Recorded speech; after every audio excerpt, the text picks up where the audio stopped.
It's about that time again. It's me, Romie, doing the review for the Haves and the Have-Nots, Season 4, Episode 7, A Front Row Seat. I mean, guys, if you have the opportunity to watch this episode, period, you need to, because so much happens. It's amazing.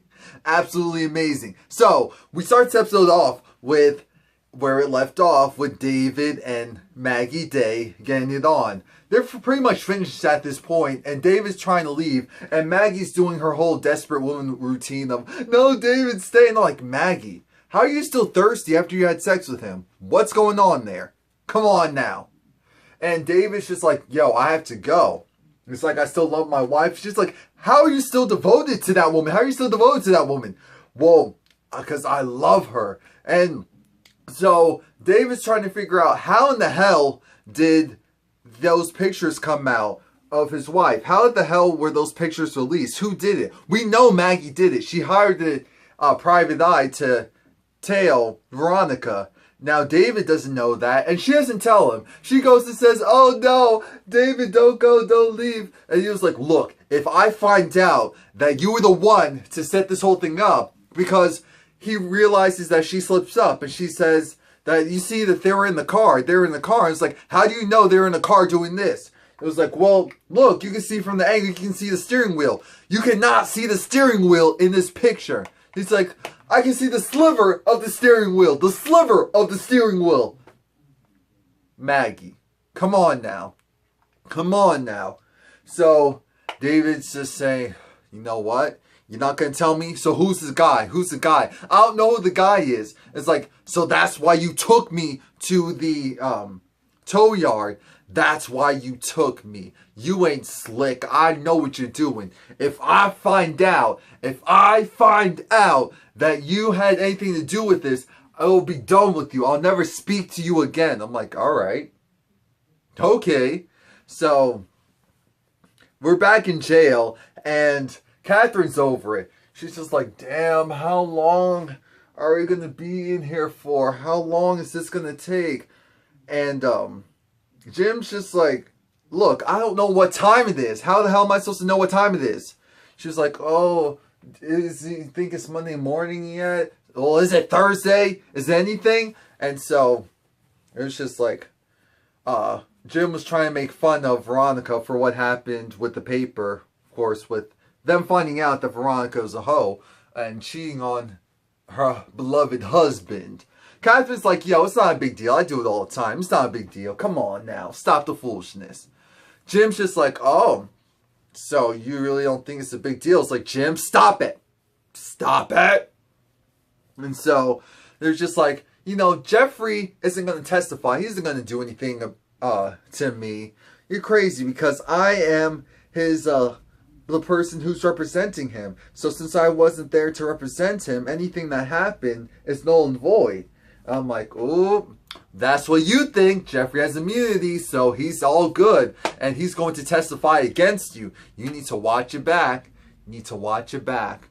And so the guard comes in because it's just like, well, and then also I thought maybe this was going to be the point where they're actually going to admit what happened to Wyatt in jail and the fact that it was Veronica's fault. That was Veronica's fault. But that didn't happen yet. In due time. In due time. And because Jim was like, you don't know your friend as much as you think you do. It's like, look. She knows me as much as she knows you. And I'm like, wait, Catherine? You're not catching any of this? Come on, Catherine. Come on. But anyway, so the policewoman comes and gets Catherine. It's like, you're free to go. It's like, how am I free to go? It's like, look, do you want to be in jail for any longer? She was like, oh, I'll come back for you. I'll come back for you. You know, I'll give them all a call. I'll call all the judges. I'll get both of you out of jail. Call Judge Thibodeau, whatever his name is. And she was just like, look, I got you guys. And Jim is just laughing because he's like, your ass isn't getting out of here, Veronica. Your ass isn't getting out of here, Veronica. So it was just like, you really think David's gonna go and stay with you after what he found out? What the hell's wrong with you, Veronica? What the hell's wrong with you? It's like, look, he's done. He's not going to do anything as far as getting you out of here. And they were just like, you know what?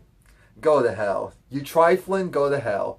You have a ticket to hell. And it's pretty much guaranteed. It's like, well, you know, if I have one, you definitely have one. It's like, touche. It was like, you know, devil reincarnate right here. And I'm like, wait a minute. Why are these heathens, why in the hell are they so animated and so excited to be talking about the devil as if he's cool?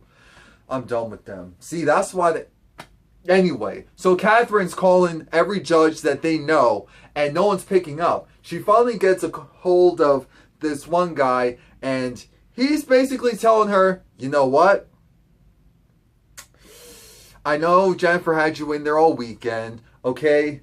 Catherine's like, yeah, I want Veronica and my husband now. It's like, look, you haven't heard the news? We all know the truth that your son admitted that he actually hit the kid, killed the little girl, and hit the young man. So now we have people coming from New York to do a protest here in the South. Do you really think that they're going to be able to get your husband and them out of jail? Look, no one wants to be on your side. Everyone wants to just feel this out and see how it goes in the end. So that's where we're at. And Catherine's just like, you know who I am, don't you? Don't you know who I am? Look, when we get through this, because you know we will, you will be sadly mistaken. I will remember this. I will never forget this. I'm like, all right, Catherine, no one's really scared of you. I mean, that's just the God's honest truth. And so Catherine makes other plans.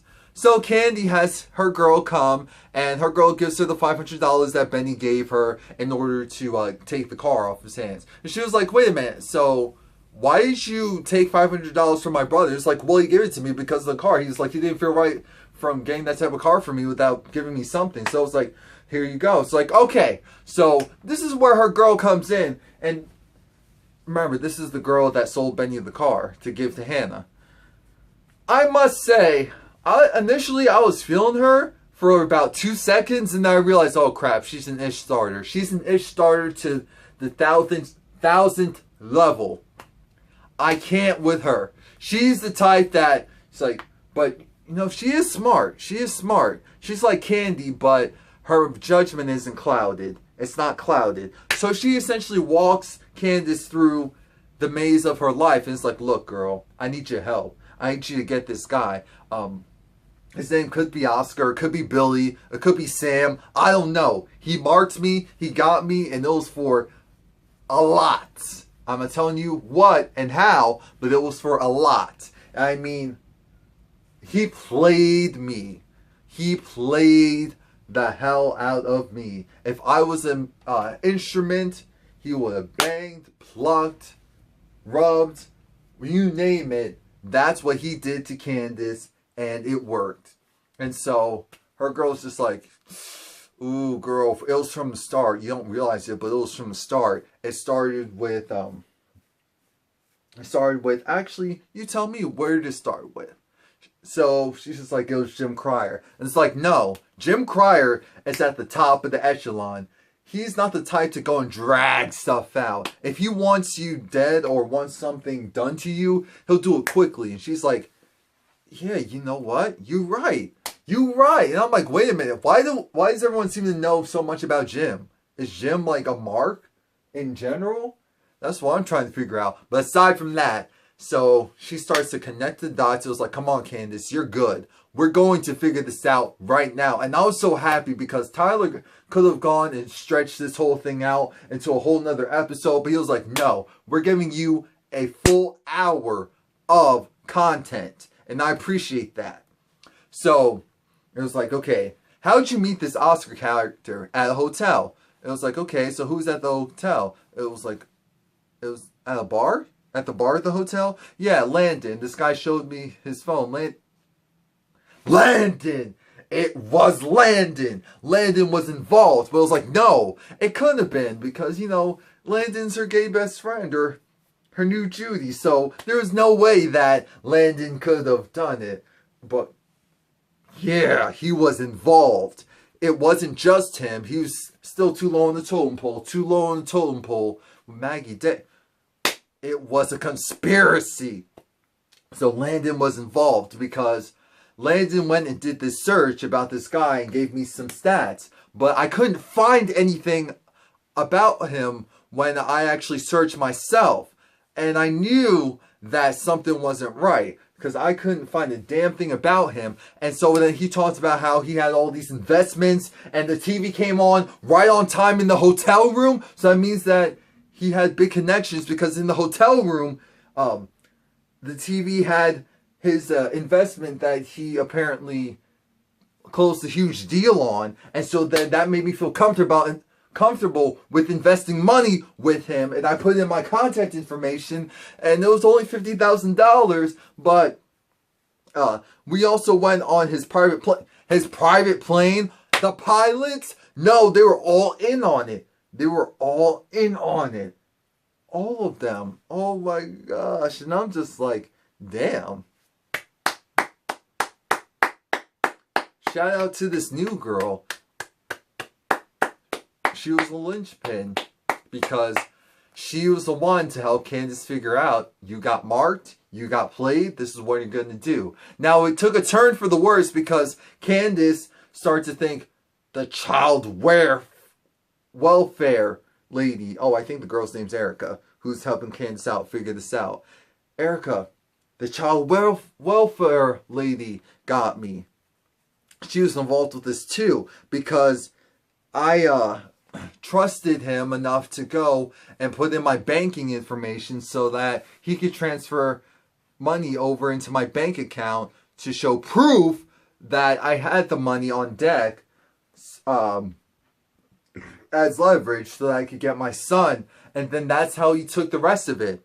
So she goes and figures that out. She leaves her house for a moment to get her purse. And that was a beautiful Bentley, by the way. And I think it's an Aston Martin that's parked out on the curb. So shout out to Candice. Shout out to Tyler Perry for probably loaning those cars. Anyway, so you have Q's sister out there in a nice car herself, along with the guy from, I think that's, I'm trying to think. That's not one of Puffy's kids. I don't know whose kid that is. But yeah. So she was like, look, there's no way that he would be in that house. There's no reason for him to be in that house, Quincy. And normally she'd be right. But she's just like, because he's like, oh, maybe they're getting it in. It's like, no, you have no idea. That's definitely not happening between them. Definitely not happening. But he was like, look, he's in there. His phone is in there. So we need to get in there. She was like, yeah, I know. We're going to go and case the place. We're going to go in there. Now, that plan kind of backfired quickly because, you know, the old nosy white lady came and was just like, you cannot park on this curb. You cannot park on this curb. I'm going to call the police. I'm going to call the police. And she was like, shut up, ho. Shut up, bitch. I'm like, oh. You know what? Shout out to Quincy's sister. Because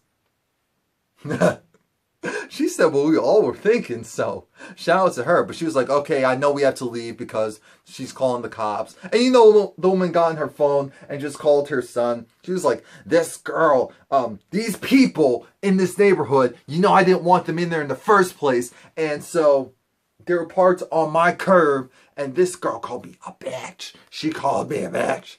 And I need you to come here right now. Right now. So David pops up to Benny's tow yard, and Benny's friend, what's his name, Alex? Whatever his friend's name is. Oh, Mitch. Mitch is just like, you know what? Mitch was doing exactly what Benjamin should have been doing when War came over and wanted to know where Candy was. He acted dumb. He was just like, you know, Take his card. Here's his number. Deal with him that way. I'm not telling you where he is. I'm not telling you when he's coming back. I'm not telling you anything like that because that's my boy. I have his back. So there's no way I'm going to let you in some nice fancy car and some nice fancy suit come to my place and potentially do something. That's not happening today, tomorrow, or ever. So he calls Benjamin. It's just like, yo, David Harrington was here and he was asking for you. What does it have anything to do with, with what was it? The pine saw, the lemon juice, whatever it was, and the shovel. It was like, Mitch, don't worry about it. I got it. He has nothing to do with whatever I was doing. Don't worry about it. So then David calls him. Why am I doing that? So then David calls him and it's like, look, Benjamin, what were you doing with my wife?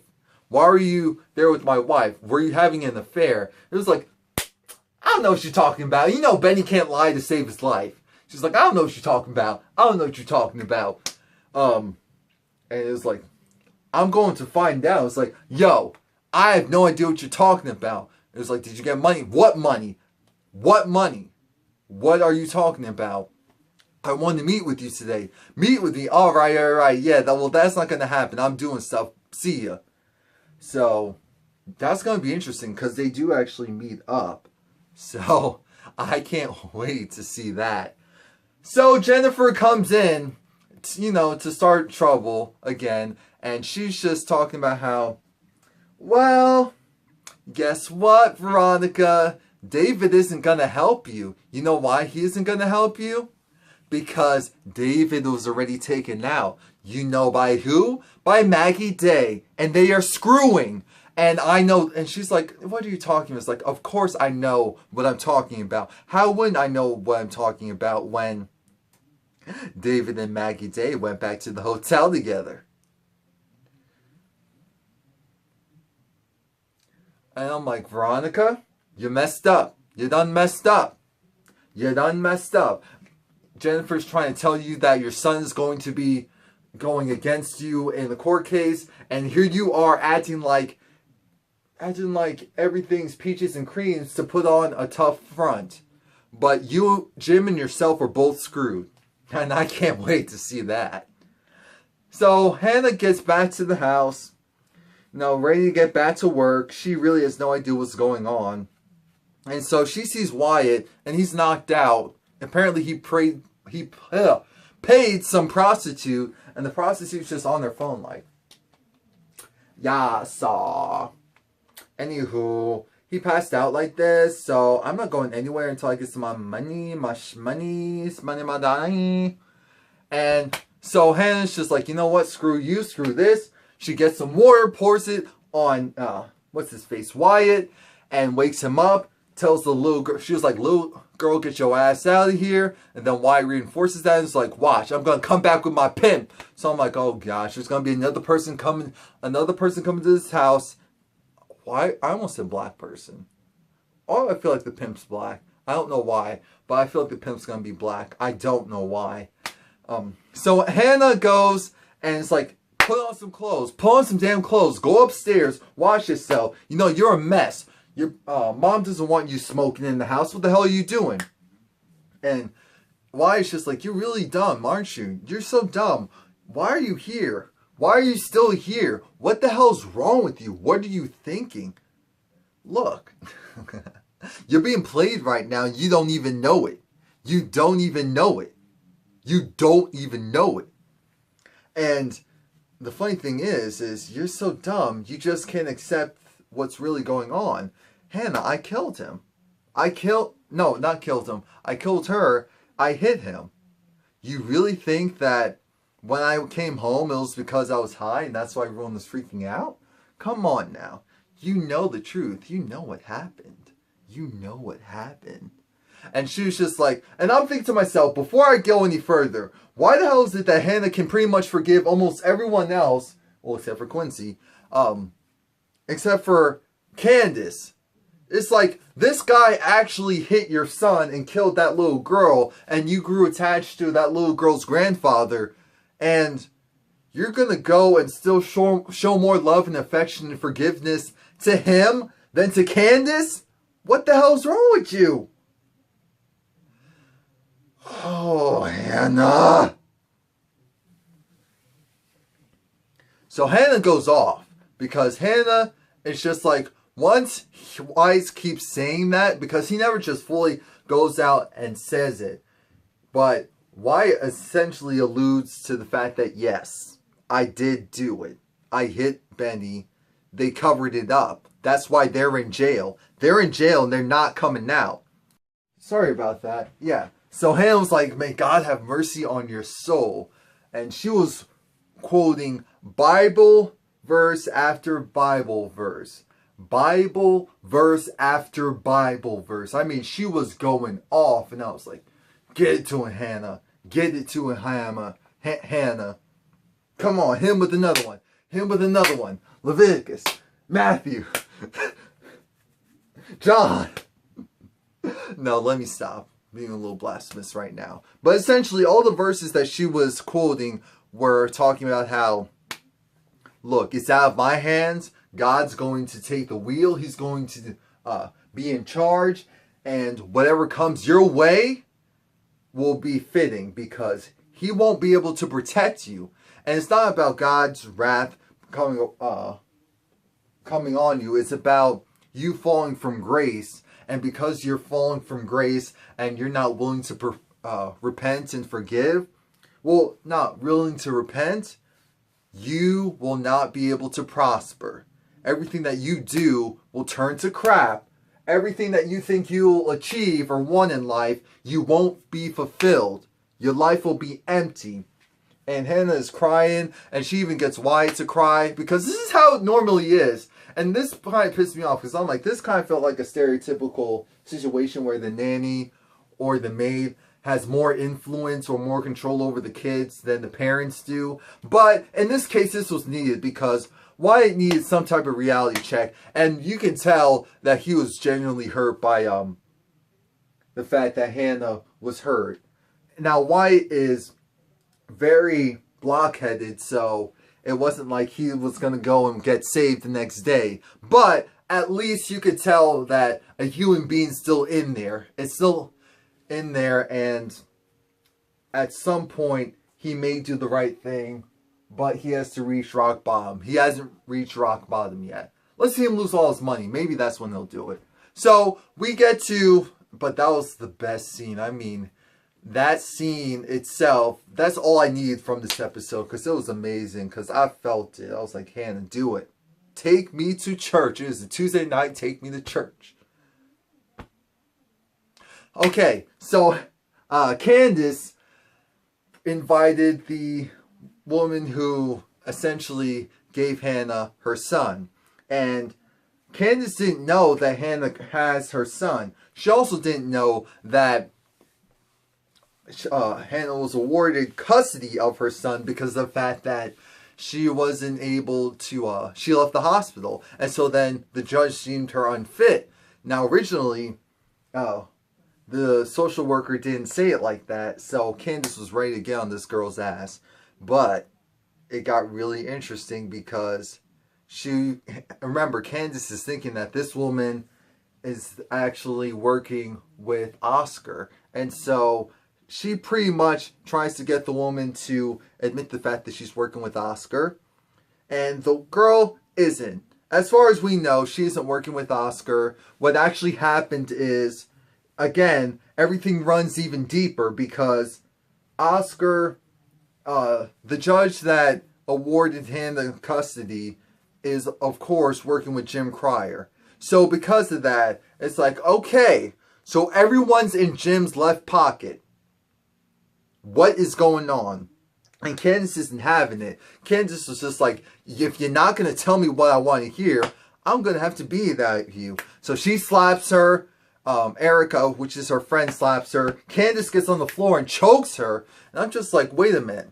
The nosy neighbor is still across the street. Girl, what are you doing? And Candice, for a moment, kind of feels like she believes her. And then she's like, nah. So she goes, takes a drink, tells Erica to slap her. Erica slaps her and it's like, you know what? You're not telling me what I want to hear. You're not telling me who Oscar is. He's like, I don't know Oscar is. If you say I don't know one more time,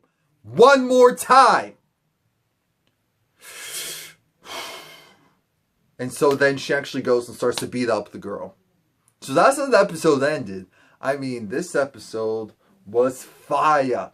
There's only 3 more episodes left. So please like, comment, subscribe. Let me know what you think because, oh, this is so good. And this is perfect timing because this is about to go off right before Empire comes back on. I know it comes on at a different night, but I feel like the timing is great.